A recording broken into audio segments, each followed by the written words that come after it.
unfortunately, I don't know. Okay, I don't know any smokes first. There was like full troll. Yeah, I hate playing operator. AVP, yeah.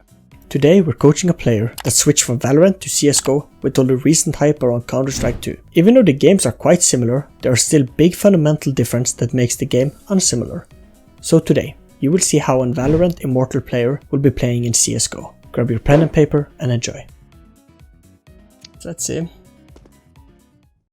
Okay, never mind. The jumping was not too smart, I guess. No, jumping is fine in this position. It's very common. Maybe like, so very common is to jump spot here, because very unlikely the T is gonna run up and dink you. So it's a very good way getting info, at least when you have a nade. It's a good way getting some info, and then you can fall off and you can nade, for instance. So jumping here is completely fine. Okay. Let's see now, do you wait for your teammate, or are you gonna peek here trying for one more kill? I'm trying to get one, I think, because I saw my teammates are like there. Yeah? And yeah, I couldn't wait for someone to come to me. Like they were like, I don't know, like if I told them come to me, like this would take too much time, I think. Correct. Yeah, I think you're doing great here, waiting for the fight until your teammates are already in con and jungle. It's much better than if you, for instance, try to trade your teammate who played triple. So I think right now the decision making is quite good here. And that you're just like chilling here is as well very good. So I would recommend getting a flash here as well with like your utility, just because like a flash can help you so much in this type of elo, where you can do some nice setups and stuff like that.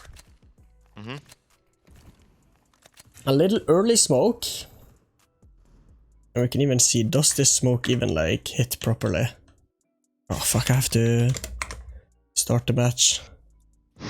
Let's see, did the smoke hit? Yeah, kinda did. Maybe a little gap like on the bottom there, but that's not too bad. Okay. So just, I would recommend there, like when we're talking about utility management, be a little bit careful using your utility too soon. Because like there nobody is coming apps and you just lost your smoke for no reason. Instead, like wait for like number 2. If he hears somebody running, you do the smoke. Does that make sense? Yeah, I also thought like about what if they just like shift walk up or something. I don't know. That's why what I was scared of, I think. I was thinking of they could shift up, they could like do contact or something like this. Yep. On B. But then yeah, it's still gold, so I don't think they will do this pretty much in this elo. You say something there. Yep. And yeah, I think that's just a waste. You're right, yeah, probably. So I will give you this hint if you're afraid of that next time. We can go and I can show you after, but when you're the anchor on B, and this is like when I play CSGO with my girlfriend, she's always the B anchor because she always wants. B anchor on Mirage is probably the most boring position you can play on any map, like ever. Because you never get a push, and when you get a push, you have to get kills. If you fuck up on like both of those, you're just a bad player. And as the B anchor, you want to be very active towards apps. You want to be jump spotting and always looking apps to make sure you cannot be shift walked and then being pushed in like 2 seconds. Because this position you're taking now is very good to take after you're done. So when you jump spot in apps, you see a guy there or the util come, you can run back and get to this position right here, and this is a good one then. Okay, is the crosshair placement decent as well there? Yeah, crosshair placement is decent here. Due to the fact that when they are running, you don't want to be, like, you probably know this from Valorant, but when you're holding a position, you have to understand how the enemy is playing and where you should look. So let's say in this round they have pistols, you're very afraid they're gonna like shift walk and attack you. Your crosshair should be more to like the edge of the window on the right side. Yeah. Oh, okay. Yeah, because I thought they were shifting, right? Yeah, because you expect them to come slower. But if you're afraid they're gonna rush you, this is a much better crosshair placement, because now you have time to react for them running and they will run into your crosshair instead. Because I will just give you the hint here. Look at him, he's trying to rotate now through apps and through B and to you. So you're gonna be very much alone because that's very slow. You have to go underground here and go up to con to help you. Yep. This is right now very split and you don't want to be playing that in a 2v1. Exactly, yeah. So let's see now. What the... Alright, that's interesting what he decided to do there, but good job, good job. Yeah, I don't know. I saw my chance, I think, and that's why I like tried to like push him. But still, it could be like a throw, you know. I don't know. I think this is like kind of a good and kind of a bad decision on the same time. Yeah, so I will, like, we could talk there quickly about decision making. Like, there's a lot of things that will affect your decision, right? In that 2v1, even though what you want to do, a big part of your decision making is how your teammate's gonna play. Because you want to be playing with him at least so you can trade him at least. Mm-hmm. And when you're making these decisions, you always have to like take like consider like everything that's happened. All right, I heard he went apps, he walked away, he have to come A now. All right, how do I take A? And you have like multiple like these factors that will always affect how you take decision, which you know from Valorant, of course. Mm-hmm. But what you have as well, you have proactive decision making and reactive decision making. If you have heard about that concept. Wait, proactive and what? And the reactive decision making. Yeah, wait, is proactive like the norm you should play, or? Yeah, almost. So the proactive decision making, that is what you default to whenever you make decision making. You can always see this if you play, let's say, Mirage with the same 4 guys, and it's a retake on B, and the 2 of them are always flanking. You will see that they will flank the same way every single time. Like they will be as slow, they will check the same spot, they will use their nade usually like at the same position. And that's because their proactive decision making kicks in, and that's when you know how to play a decision, or like how to play a round. Like you know how this round gonna end up. It's a 2v2. You know how you flank, and that kicks in, and that's usually good because then you make less mistakes. The problem is, you know, as soon as somebody's in an off angle or an angle you didn't expect, you usually die to that. Mm-hmm. While your reactive decision making, that's when you're in a completely new like scenario. It's a 2v1. You've never been in this like it's a 1v2. You've never been into this 1v2 before. Now you don't really have like any like former decision and place to like fall off on, like to like rely on. And now you have to just be like very reactive and always doing the decisions on the fly. Mm-hmm. And if you're like, since you have like a lot of experience both in Valorant and you know you have some hours in CSGO, it probably comes easier to you, but newer players have struggles a lot here. Right, they're gonna get stressed, they're gonna get nervous, and they're gonna do a lot of mistakes, because right now you have nothing to rely on. You always have to be able to like split between those parts when you make a decision. You want to be using both being proactive as well as reactive when you make good decisions. So in this round, right, 2v1, usually in those type of rounds your proactive kicks in. You go the same path, and that's all fine, but you always have to like have the reactive part as well, understanding, oh, my teammate is far away. I now have to maybe do this slower, or the enemy didn't go like straight to sight, he might have went upstairs. And if you see how you peek, you're not really ready for a stairs peek, if that makes sense. Yeah.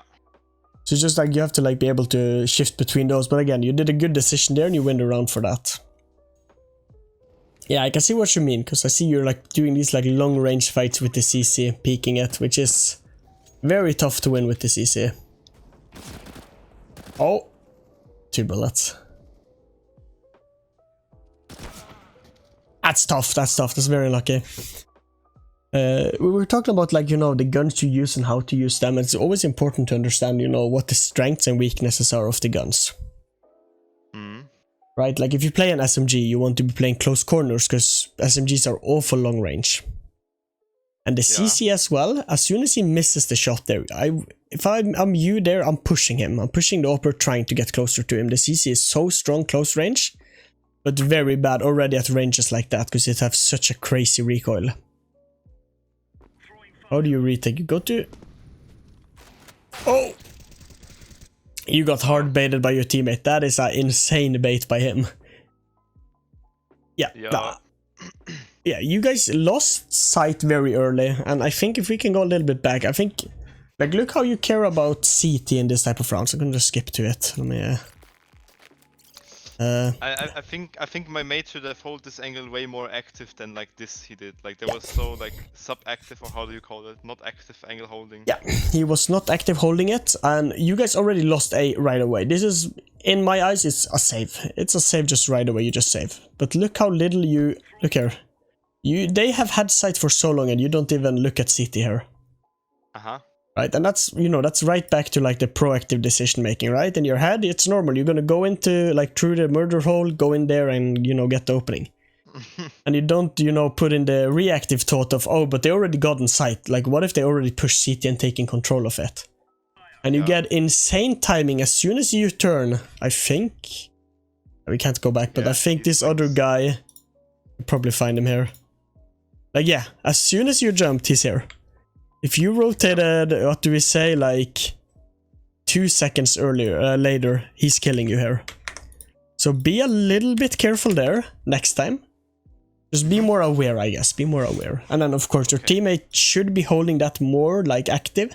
If he asking you for the help, because you kind of get baited there, which, you know, it happens, but it's not fun. Yeah, that was a tough bait, yeah. Alright, do they expect one more? Yeah, that was what I thought. Nice kill. I think this is great of you. No matter if you get this kill or not. Great played. 2v1. We even win this round.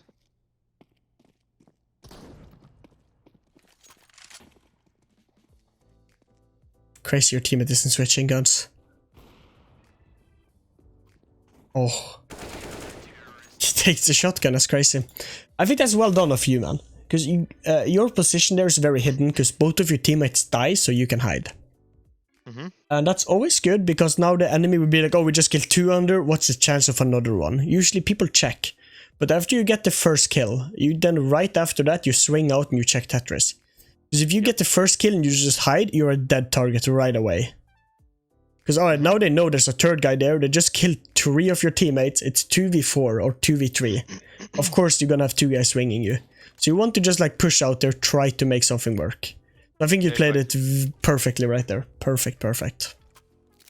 Yeah, but like I have to like, okay, wait, pause that. Like I'm in there, and I'm scared. Like I could get technically get peeked by short, under, down mid, or up, like up short mid on the right side. So I don't know where to put my crosshair like there. I was like so struggling with that. Yeah, I will tell you.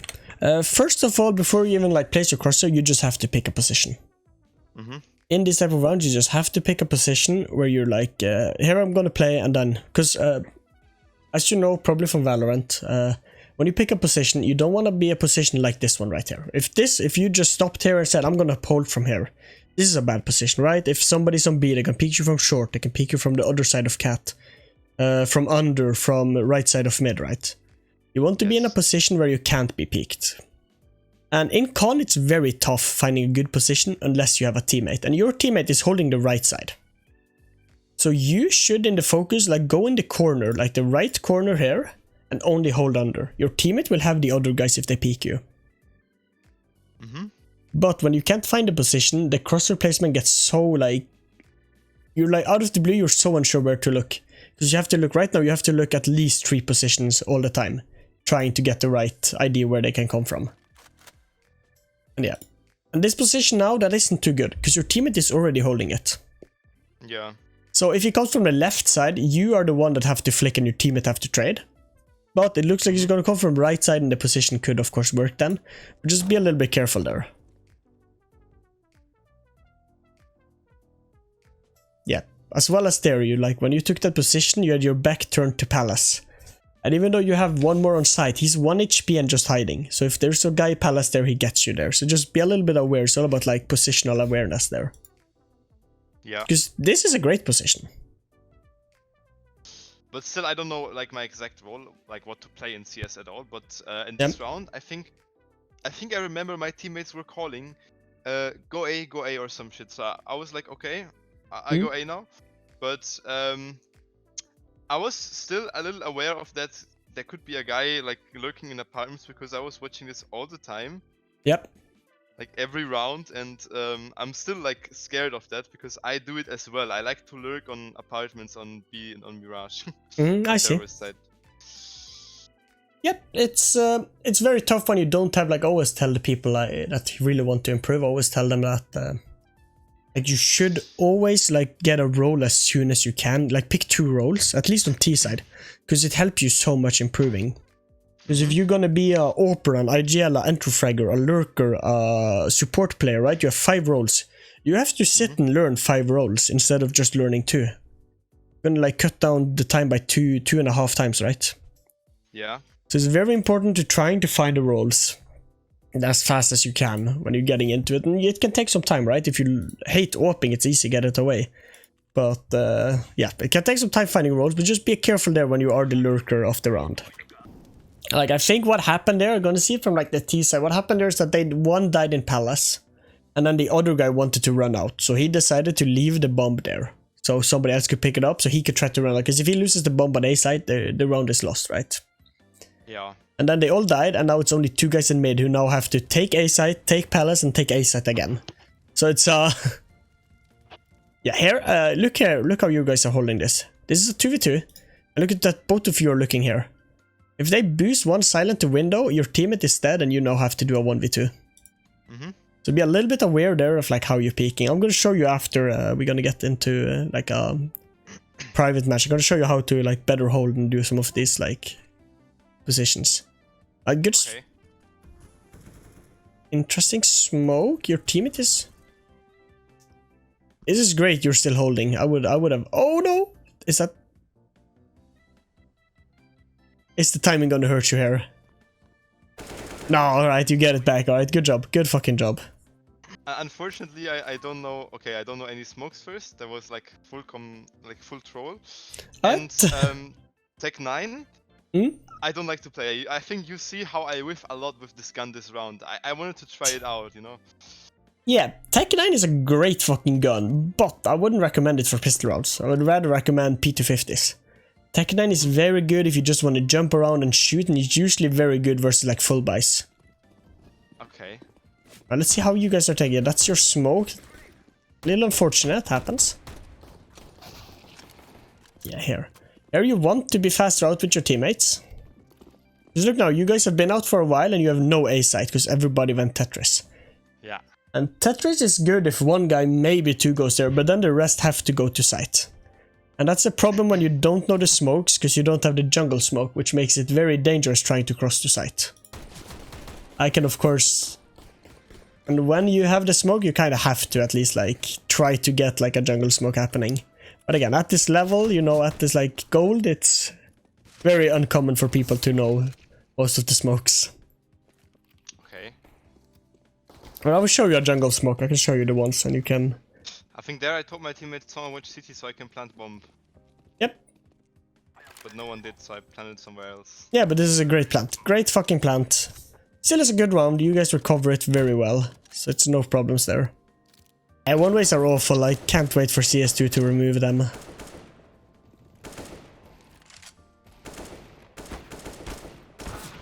Yeah. Like, did you know about this one-way, or you know about it now? I knew he was on the bottom left side, but I didn't play this game long enough to exactly know where to shoot on the bottom left side. Yep, I see. So I would tell you this, the bottom left side in this one way is like, it's just in the corner, straight in the corner, like, yeah, so just spam there next time, it's better. Best thing to do is just to wait the smoke out. It's so strong at like lower elo, lower level, it's so strong having one ways. Like I have a one way I use versus level 10s and stuff. And it's, I can show you it after, it's perfect for a B player on Mirage. Because it's insane how good one-ways are in this game. It's like, as I said, I can't wait for it to be removed. It's no skills involved at all. It's knowing a lineup and then just sitting there. I right-click for it, right? Yeah, I will show you a better flash. I can show you some lineups after this. Yeah, look now. There you're almost doing it perfectly. What you want to do here is just keep going, because if you get stuck here, your whole team needs your help right now. They need to like have somebody that can just get out and get some opening, get something happening. When you're now you and your teammate is stuck here in a 2v4. Nice try. Nice try, nice try. You're the B player. You want to always start a round like this. Doesn't matter what, you just want to do this just to get the info. And it's very important you jump from left to right. Because this like floor is like tilted, which means if you go here and you jump, you're much longer like airborne and they see more of you, and it's a big problem if there's an AWPer there. I'll be more exposed to get tapped, right? Yeah. I just want to do this because a lot of times they were able to like push through apps and get to like positions like here, for instance, before you guys even had like known where they are. And this is like very good position. So you always want to be jumping, and that's why you want to save your util. A lot of people even like do the jumping with like a Molotov. Let's say you see somebody, you can just run away, you can Molotov, and then just go to wherever you feel like it. Or you can do this, but just with a smoke. Smoke it off, and go wherever you feel like. Because you would start a lot of rounds behind here. Which is a very good position. But it's even better if you first get the info. Oh fuck, they're coming, and you're running. And you can then stop here, get the guy that like the anti-fragger always jumps out here. You get this guy, and you can fall off. Just hold here. You get this guy whenever he rotates to hold for you here. Was more of, you know, like, oh, I've seen people, they do smoke, so let me just throw like this and see what happens. Yeah. Here I recommend learning some utility. The main ones to learn, because a lot of times you guys got stuck in Tetris when you're walking out. The route, if you're the guy going Tetris, your route usually is like this, getting up here and out here. It usually smokes here and here. And the biggest problem for that is because you don't have a jungle smoke. And the jungle smoke is quite easy to do. You go into this like beam or whatever you call it in the middle of it. You aim at like the bottom of this to the top of this. And then you just left click throw. But I can at least show you the lineup of it. You want to go into this beam right here on the edge. And then there are some, maybe I should show it up. There are some like dots right there. You want to aim to the left side of those dots and just left click throw. This might fail because I never do the stair smoke. And I will bounce and then just hit, yeah, stair smoke. And if you cover that up with this smoke, and now you can imagine going out, how easier it is to go from Tetris out. Because now you're not being spotted here. Only thing you have to worry about is that there's a little opening right here. It will always be. People might be looking at. And then for the flash, because you went for an interesting one. You went like this, I think. Yep. Which, you know, I think it works. It probably works. It's very easy to turn away because it has so much airtime.